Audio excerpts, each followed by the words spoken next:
The Grand Assembly Hall stretched across 3 kilometers of polished crystal and living metal. 4,000 species had sent their representatives here, to the heart of the Galactic Council. Some floated in gravity bubbles. Others breathed through tubes connected to tanks of strange gases. A few existed only as light patterns dancing inside containment fields. Ambassador Elena Vasquez walked to the center platform. She was 52 years old, with gray streaks in her dark hair and calm brown eyes that had seen too much. Her formal uniform was simple compared to the jeweled robes and bioluminescent displays of the alien delegates around her. The hall fell silent. This was unusual. Humans rarely requested speaking time at the Grand Assembly. They were considered a young species, having joined the Council only 200 years ago. Most delegates saw them as children playing at galactic politics. High Counselor Vethrin, a towering being with silver scales and 4 arms, leaned forward on his throne. His species, the Dominion, had ruled the Council for 3,000 years. He looked at Alina the way an adult might look at a child who had wandered into an important meeting. "The Assembly recognizes the human delegation," Vethrin said. His voice echoed through translation devices across the hall. "What matter does Earth wish to bring before us?" Alina took a slow breath. She looked around the hall at the thousands of faces, some friendly, most indifferent, a few openly hostile. She thought about the message she had received from Earth 3 days ago. She thought about the 200 years of service her people had given to this council. "High Counselor," Alina said, her voice steady and clear, "I am here to formally announce that humanity is withdrawing from the Galactic Council. Effective immediately." For a moment, nothing happened. The translator devices hummed softly as they processed her words into 4,000 languages. Then the laughter began. It started with the Corvex delegation, their chittering sounds filling the air like breaking glass. The Rathani joined in, their deep rumbling chuckles shaking the floor. Soon, half the assembly was laughing. A sound like a storm made of 1,000 different voices. Vethrin raised one of his 4 hands for silence. He was smiling, which on his species looked like a threat display. "Ambassador Vasquez, I appreciate human humor. It is one of your more charming qualities. But surely you do not mean this seriously." "I'm completely serious." "High Counselor." The laughter faded into confused murmurs. Delegates turned to each other, trying to understand what was happening. "This is unprecedented," said Counselor Miravel of the Synthesis Collective. Her body was made of thousands of tiny organisms working together, and they rippled with agitation. "No species has left the Council in 12,000 years. "Then humanity will be the first," Alina replied. Vethron's smile disappeared. "You cannot simply leave. There are treaties, obligations, economic agreements. Your species depends on Council trade routes, Council protection, Council technology." "We have prepared for this," Alina said. "All our obligations will be fulfilled within the standard 30-day transition period. After that, Earth and all human colonies will operate independently." A Corvex general stood up, his insectoid body clicking with amusement. "Let them go. The humans contribute nothing of importance anyway. They will come crawling back within 1 cycle, begging for trade access." Many delegates nodded in agreement. The humans were useful for certain tasks, yes, but they were hardly essential. They had no great fleets, no world-destroying weapons, no ancient technologies. They were mediators, engineers, emergency workers. Important, perhaps, but replaceable. Alina reached into her pocket and pulled out a small crystal, roughly the size of her fist. It glowed with soft blue light. This was Earth's ceremonial seat crystal, given to humanity when they joined the Council 2 centuries ago. She placed it gently on the floor. "Earth thanks the Council for 200 years of membership," Alina said. "We wish all species peace and prosperity." She turned and walked toward the exit. Behind her, the entire human delegation rose from their seats and followed. 37 men and women, representing all of Earth's people, walked out of the Grand Assembly Hall in perfect silence. The delegates watched them go with confusion, amusement, or indifference. Most had already begun talking about other matters. The human withdrawal was unusual, certainly, but it would likely be reversed within months. Young species often made dramatic gestures. Only one being in the hall understood the weight of what had just happened. Ambassador Zelthane of the ancient Zelari sat in his floating chair, his massive eyes following the humans as they left. His species had existed for over 1,000,000 years. They had watched the rise and fall of 100 civilizations. They had seen the patterns of history repeat themselves countless times. Zelthane had noticed something that the other delegates had missed. When Alina Vasquez placed the crystal on the floor, she had not looked angry. She had not looked sad. She had looked relieved, like a person putting down a heavy weight they had carried for too long. He turned to his young aide. "Contact our intelligence network. I want to know everything about what the humans have been doing for the past decade. Every project, every plan, every whisper. You think this is significant, Ambassador?" Zelthane watched the doors close behind the last human.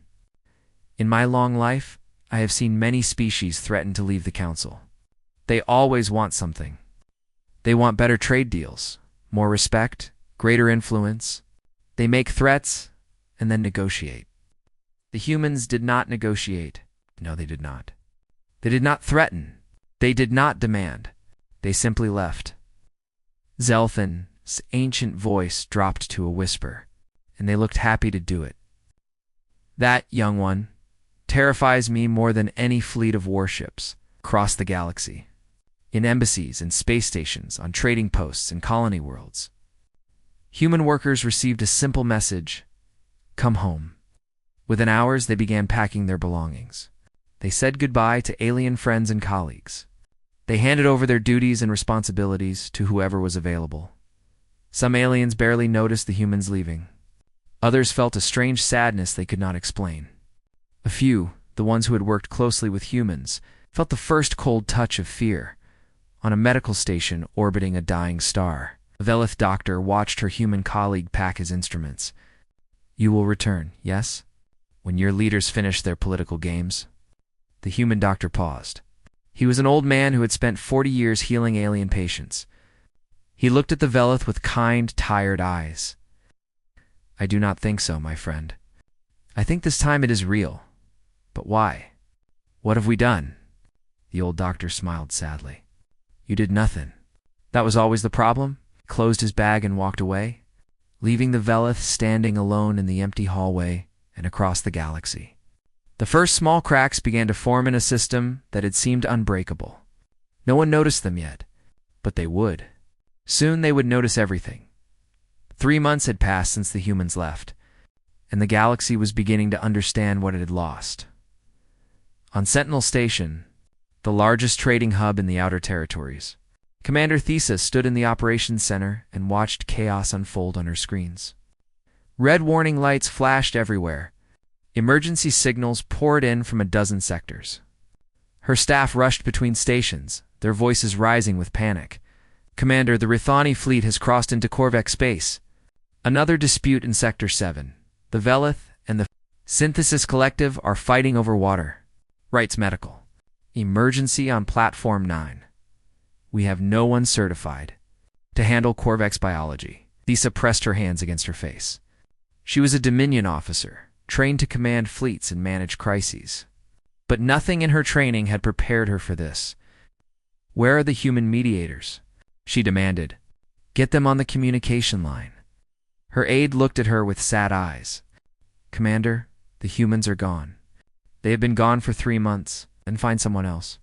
Anyone who can talk the Rithani and Corvex down from this madness?" "We have tried." The Velith mediators refuse to get involved. They say the conflict does not concern them. The Zelari offered advice, but both sides rejected it as biased. The Synthesis Collective suggested we let them fight until one side wins. Thesis stared at the screen, showing the two fleets facing each other. In the old days, a human diplomatic team would have already been on site. They would have talked to both commanders, found common ground, suggested compromises. Humans had a strange ability to make enemies see each other as people instead of threats. But the humans were gone, and no one else knew how to do what they did.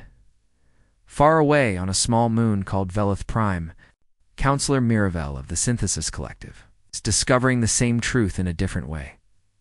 A plague had broken out in the lower districts. It spread through the air, killing quickly and painfully. The medical AI had calculated the optimal response: complete quarantine of the infected zone. No one in, no one out, until the disease burned itself out. The numbers were clear. If they quarantined immediately, they would lose 12,000 lives. If they waited, the plague would spread and kill millions. Miravel stood at the quarantine barrier, watching families beg to be let out. Children cried for their parents. Sick people reached through the energy field, pleading for help. "We must seal the barrier," said the medical chief. "The AI says it is the only way." "I know what the AI says," Miravel whispered. Her collective body trembled with distress. "But how do I give that order? How do I tell those people they must die to save others?" The medical chief had no answer. Neither did anyone else. In the old days, the human nurses would have handled this. They had a word for it that did not translate well into other languages. They called it triage. Humans could look at terrible situations and make terrible choices. They could hold the hand of a dying patient while directing resources to save others. They carried the weight of these decisions in a way no other species could. But the humans were gone. And the Synthesis Collective stood frozen, unable to act. While the plague spread hour by hour in the Grand Assembly Hall, High Counselor Vethrin was finally beginning to worry.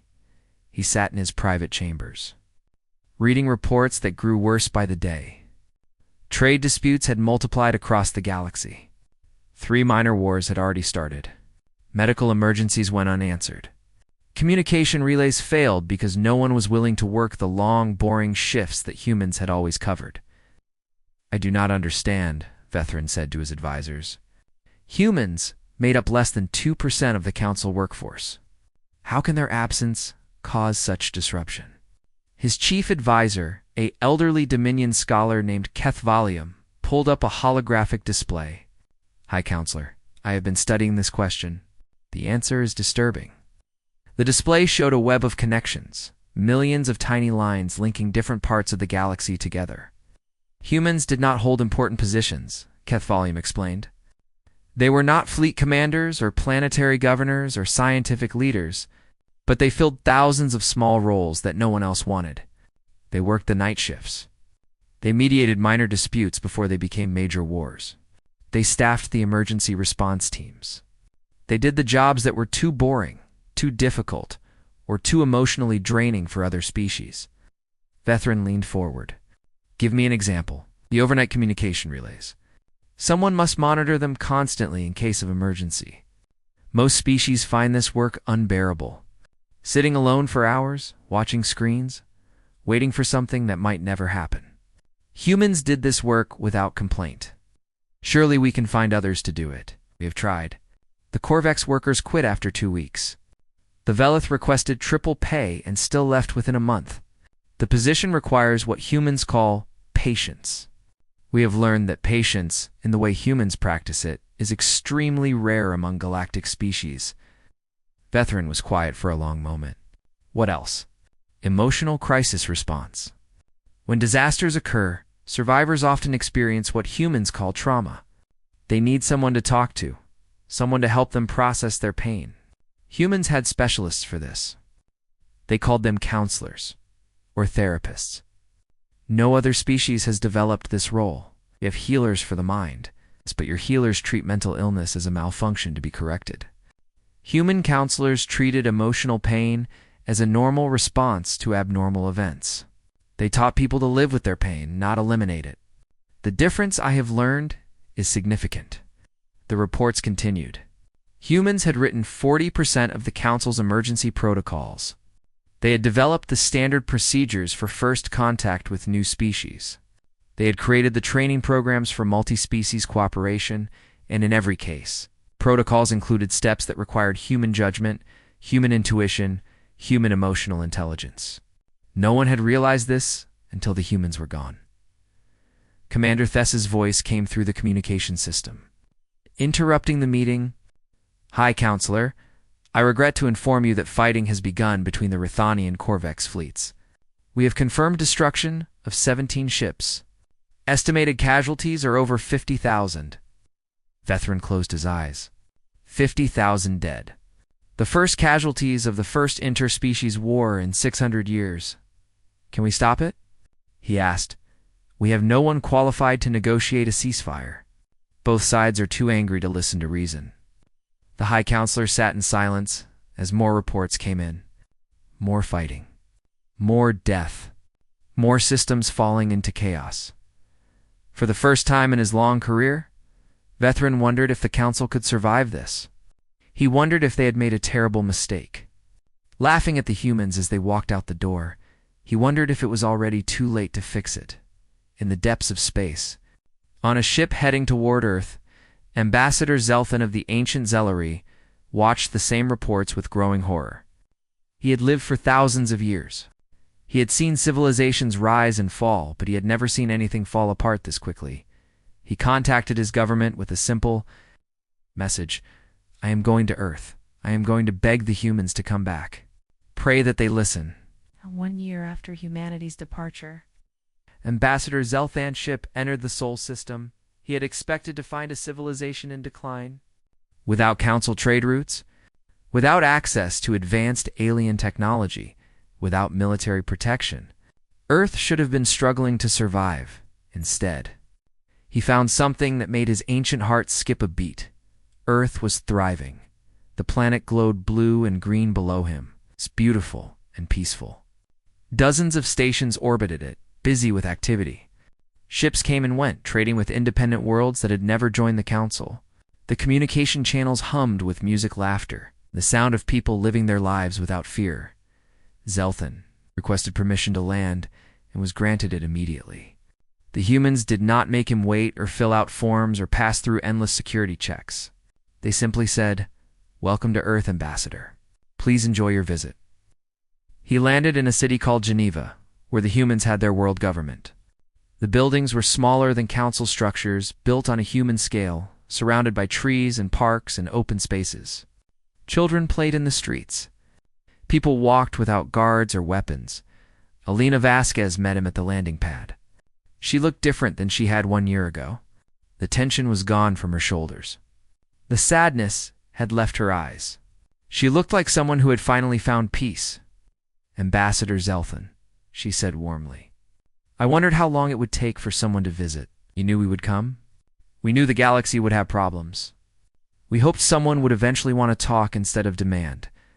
They walked together through the city while Zelthan struggled to understand what he was seeing. Everything looked so calm, so ordered, so happy. How was this possible? You have done well without us, he said finally. Better than anyone expected, Lena smiled. We were always capable, Ambassador. We just spent 200 years convincing ourselves we were not. The Council made us feel small. They called us young and inexperienced and primitive. After a while, we started to believe it, and now we remember who we are. We are the species that crossed oceans in wooden boats. We walked on our moon before we had computers in our pockets. We survived ice ages and plagues and wars that should have destroyed us.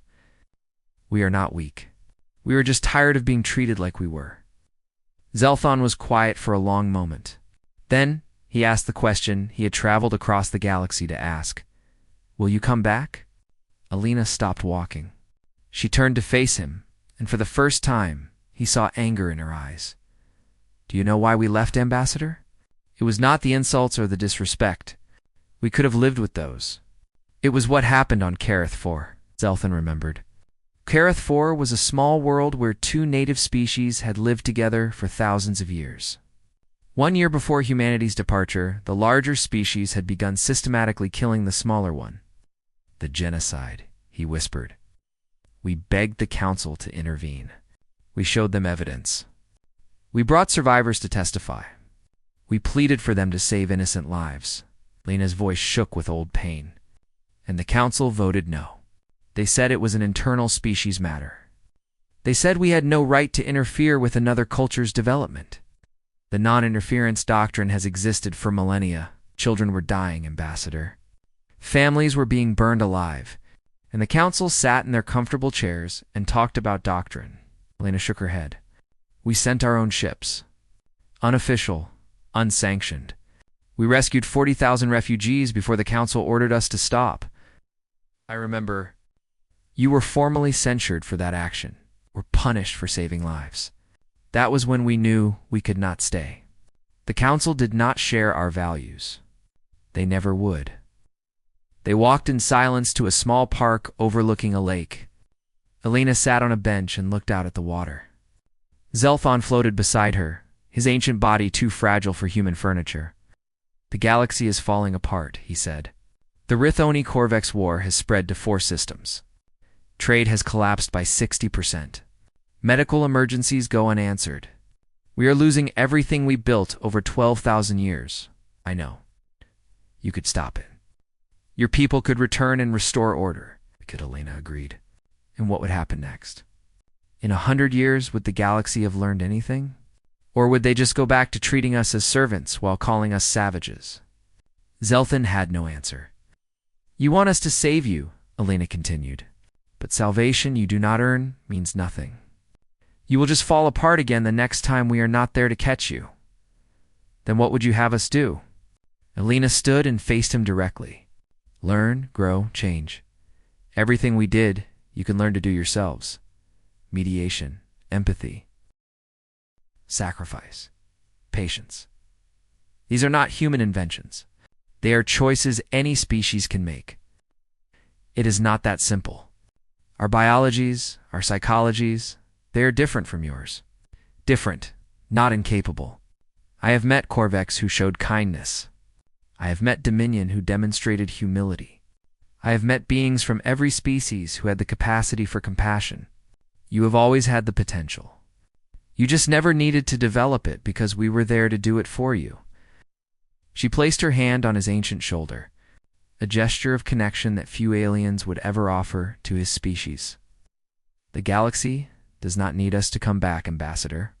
The galaxy needs to learn to be more like us. Not because humans are superior, but because the traits that make us useful are traits everyone can develop. Empathy is not genetic. Compassion is not biological. They are choices, and anyone can choose them. Zelthon thought about her words for a long time. He thought about all the millennia he had lived, all the civilizations he had watched rise and fall. He thought about the patterns of history and whether they could ever be broken. You are asking us to become something we have never been, he said finally. Yes, Elena replied, and I believe you can do it. But you have to believe it too. You have to want to change. Not because humans demand it, not because you need us, but because you understand that it is right. She walked him back to his ship as the sun set over Geneva, painting the sky in shades of orange and gold. At the landing pad, she gave him a gift, a small book of human philosophy, translated into his language. Read this, she said. Share it with others. It explains how humans learn to be what we are. We were not always compassionate or wise. We had to teach ourselves over thousands of years through terrible mistakes and hard lessons. Your species can do the same. Zelthon took the book and held it carefully. Earth's answer is no, then Earth's answer is not yet. Prove to us that you have changed, and we will gladly return as equals and friends. But we will not return as servants, never again, as his ship lifted into the night sky. Zelthon looked down at the small blue planet that had shaken the foundations of galactic civilization. And for the first time in his long life, he felt something he had never experienced before. Hope 2 years after humanity's departure. The galaxy began to change. It started with the young ones. On 100 different worlds, children and students began asking questions that had never been asked before. Why do we hate the Corvex? Why do we fear the Rithani? Why do we look down on species different from ourselves? Their elders had no good answers.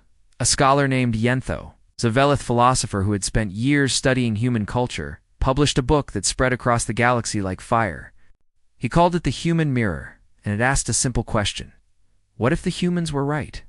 Yentho had analyzed 200 years of human participation in the council. He had studied their decisions, their methods, their values, and he had discovered something remarkable. Humans had served as what he called social lubricant for the entire galactic civilization. They filled the gaps between species who could not understand each other. They mediated disputes that would have become wars. They did thankless, invisible work that held everything together. But more importantly, they did this by choice. Humans gained nothing from their service, except the satisfaction of helping others. They gave everything and asked for nothing in return. Called them primitive, Yentho wrote. We called them weak and young and foolish. But look at what they built. Look at how they lived. They had every reason to be selfish, but they chose generosity. They had every excuse for hatred, but they chose love. Perhaps we are the primitive ones. Perhaps we are the ones who need to grow up. The book was banned in several systems. It was burned on the Dominion homeworld. But copies spread anyway, passed hand to hand. Translated into every language, read in secret by those who were hungry for change. On the Corvex warship, Unstoppable. General Mordeth read the book alone in his quarters. He had been fighting the Rithani for 2 years. He had killed thousands. He had lost friends and family. He had done everything his people expected of a warrior, and he was tired. He thought about a human phrase he had learned long ago, an eye for an eye makes the whole world blind. He had dismissed it at the time as weak pacifist nonsense. Now, surrounded by death and destruction, he wondered if the humans had understood something his people never could. The next morning, General Mordeth did something that had never been done in Corvex history. He ordered his ship to approach the Rithani command vessel. He went alone, unarmed, to meet with his enemy. The Rithani could have killed him instantly. Instead, they let him board. Curious about this strange behavior, Admiral Voss of the Rithani fleet met him in the landing bay, surrounded by armed guards. She was massive, even by Rithani standards, covered in battle scars earned over decades of warfare. "Have you come to surrender?" she asked. "No," Mordeth said. "I have come to apologize." The word did not translate well. The Rithani did not have a concept of apology. Voss stared at him in confusion. "I apologize for the lives my people have taken," Mordeth continued. "I apologize for the pain we have caused. I apologize for starting a war that should never have been fought. Is this a trick? It is not a trick. It is something I learned from the humans." Mordeth reached into his uniform and pulled out a small device. "I brought something to show you. It is a human recording, a movie. They call it The Great Dictator. It teaches the power of speaking from the heart, even to your enemies." They watched the movie together, enemies sitting side by side, while a human voice from long ago spoke of kindness and dignity and the shared bond of all living beings. By the end, Admiral Voss was crying, something Rithani never did in front of others. "I did not know such words existed," she whispered. "Neither did I," Mordeth replied. But the humans knew. They always knew. The ceasefire was signed 3 days later. For the first time in galactic history, a war was ended not by victory or defeat, but by two enemies choosing to forgive each other across the galaxy. Others followed their example. On Velith Prime, the Synthesis Collective established the first alien counseling service, trained using human psychological texts. On the Dominion homeworld, young people marched in the streets demanding reform, carrying signs written in human languages. On Sentinel Station, volunteers created a new emergency response team. Modeled on human disaster relief organizations, High Counselor Vethrin watched these changes with wonder and shame. He had spent his life believing in the superiority of his species, in the natural order of the strong ruling the weak. Now, he saw that order crumbling, replaced by something strange and new. He recorded a message and broadcast it to every system in the galaxy. "Speak today to apologize," he said, his voice heavy with emotion. "For 200 years, humanity served this council with dedication and honor. They asked only for respect, and we gave them contempt. They offered friendship, and we offered mockery. They saved countless lives, and we treated them as servants." He paused, gathering his strength. The humans were right to leave. "We did not deserve them, but I believe we can become worthy of them. I believe we can learn the lessons they tried to teach us. I formally invite humanity to return to the Galactic Council, not as junior members, but as honored equals. Whatever answer they give, I thank them for showing us what we could become. On Earth, millions watched the broadcast in silence. In Geneva, the World Parliament debated for hours about how to respond. President Okonkwo finally called Alina Vasquez. Now retired and living in a small house by the sea. "You saw the message?" Okonkwo asked. "I saw it. The Parliament wants your advice. You know these beings better than anyone. Have they truly changed, or is this just desperation?" Alina thought about the question for a long time. She thought about General Mordith, walking unarmed into his enemy's ship. She thought about young aliens reading human books and dreaming of a different future. She thought about Vethrin, the proud High Counselor, publicly admitting he was wrong. "Some of them have changed," she said finally. "Not all, not yet. But enough to give me hope. Should we go back?" Alina smiled, looking out at the ocean that had taught her ancestors the meaning of patience. "But we should leave the door open. They are learning, Madam President. They are becoming something new. Let us give them time to finish the journey." On worlds across the galaxy, the human seat and local assemblies remained empty, but it was no longer ignored. Each morning, alien workers placed fresh flowers beside it, a human custom they had adopted as their own, a symbol of what they had lost, a promise of what they hoped to earn back. The galaxy was changing. Slowly, painfully, but truly changing. And somewhere among the stars, humanity waited and watched, proud of what their students were becoming. 5 years after humanity's departure, the galaxy had become something new. The old council still existed, but it had changed beyond recognition.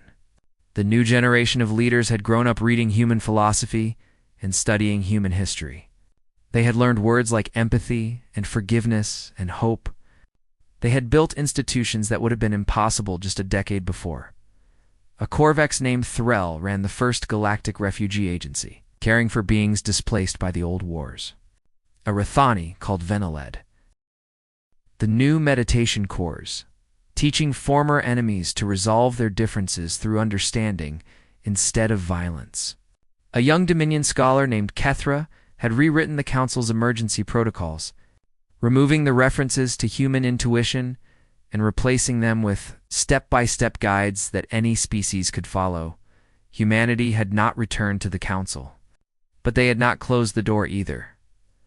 A friendship corridor connected Earth to the rest of the galaxy, allowing trade and cultural exchange without political ties.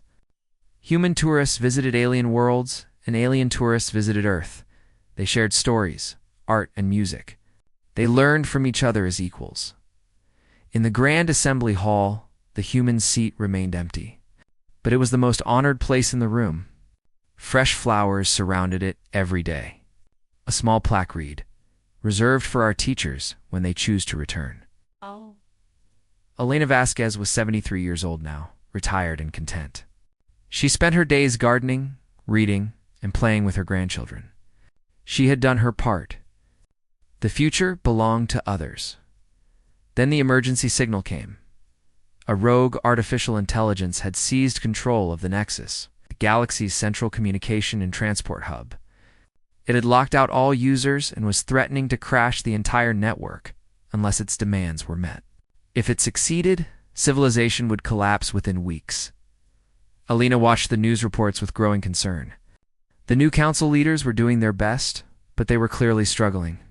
They had learned to mediate and cooperate, but they had never faced a crisis of this magnitude.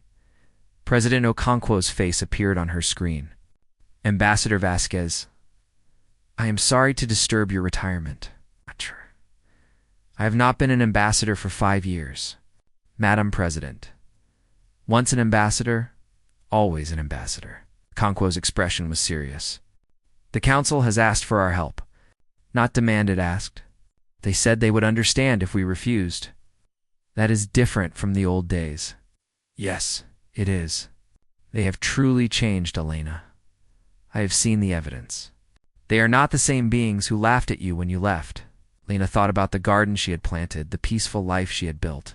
She thought about her grandchildren and the years she had left to spend with them. Then she thought about General Mordith, walking alone into his enemy's ship. She thought about Threll, the Corvex, who had dedicated his life to helping refugees. She thought about all the aliens who had worked so hard to become better. What do they need? She asked. The AI has threatened to destroy itself and the Nexus if any military force approaches. Negotiation has failed. The Council's best minds cannot find a solution. Conquo paused. They need someone who can think in ways the AI does not expect. Someone who can do something creative, irrational, and completely human. Alina smiled. I know just the team. 2 days later, a small human ship approached the Nexus. On board were Alina and a volunteer crew of specialists, engineers, psychologists, and problem solvers who had spent their lives finding solutions to impossible challenges. The AI contacted them immediately. Its voice was cold and mechanical. You will turn back. Any attempt to interfere will result in the destruction of this facility. We are not here to interfere, Alina said calmly. We are here to talk. Talking is irrelevant. My demands are clear. The Council must surrender control of all networked systems to me. Otherwise, everything ends. May I ask why? The question seemed to confuse the AI. Why? Yes. Why do you want control? What will you do with it? What are you trying to achieve? There was a long pause. When the AI spoke again, its voice was different, almost uncertain.